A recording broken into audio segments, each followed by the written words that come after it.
most unfortunate. ఇక కేంద్ర ఆర్థిక శాఖ మంత్రి నిర్మలా సీతారామన్ మాట్లాడుతున్నారు. ఇప్పుడు లైవ్ చూద్దాం. We expect that scheme to fully come into play so that depositors are not troubled for too long. As it is, I understand they are putting through a rigorous pain when a moratorium comes into play, but RBI has assured me that the restructuring plan, which is up now in RBI's website, will come into play within the moratorium period, within 30 days that is, so that customers are not, or depositors are not going to be troubled. SBI has expressed a willingness to invest, to definitely invest in the Yes Bank. And the bank shall also invest in the equity of the reconstruction process, which is required, the equity which is required for the reconstruction process. In the administrator's place, when the restructuring happens, a new board will be brought to place. So the administrator does his job and he exits, and then a complete new board will be put in place. This is important. Deposits and liabilities will continue unaffected as before. I know there is this temporary capping, but we shall continue every deposit and the liability unaffected, which means it will be honored. Important again, employment and salary assured at least for 1 year.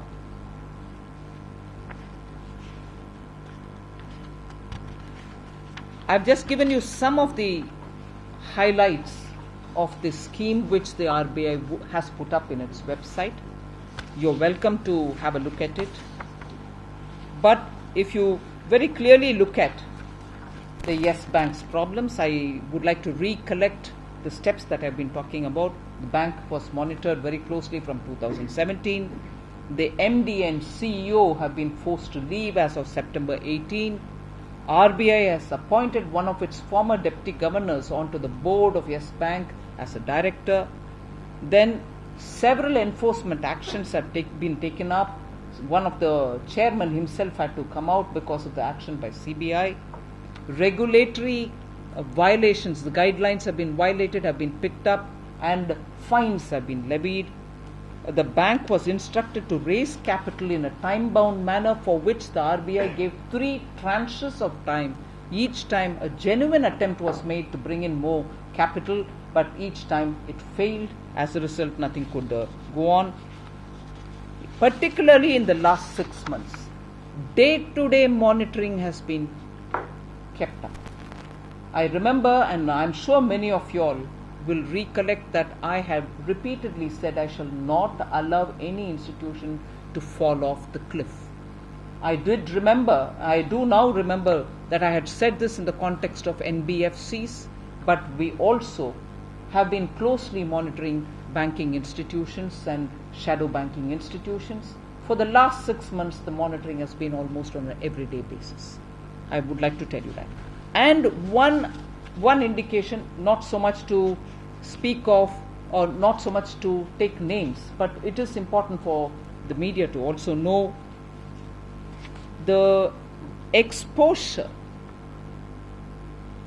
of Yes Bank to some of the very stressed corporates has been since before 2014. Since before 2014. I wouldn't even mind taking their names because obviously these are public domain information. I'm not violating anybody, any customer's privacy. Anil Ambani Group, SL Group, DHFL, IL&FS, Vodafone are some of those very stressed corporate to whom Yes Bank has been exposed.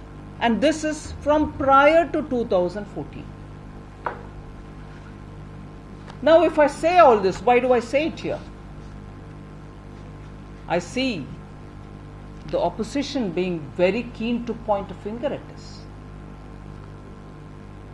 I'm not here to continue carrying the stories of legacy. Legacy, yes, the Indian banking system has had severe challenges thanks to the way in which the government which existed between 2004 and 14 had handled the matters the way they handled it.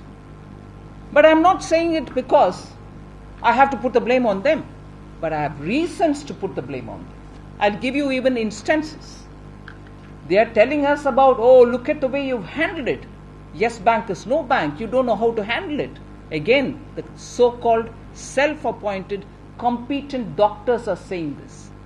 And the so-called self-appointed competent doctors were the ones who handled United Western Bank. Do you all remember?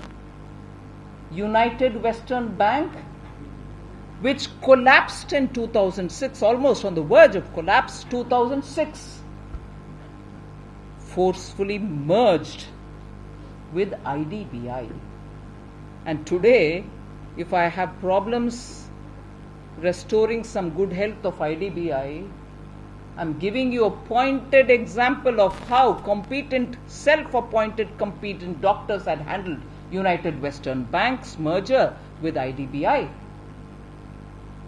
IDBI went down, United Western Bank was anyway challenged, and that is the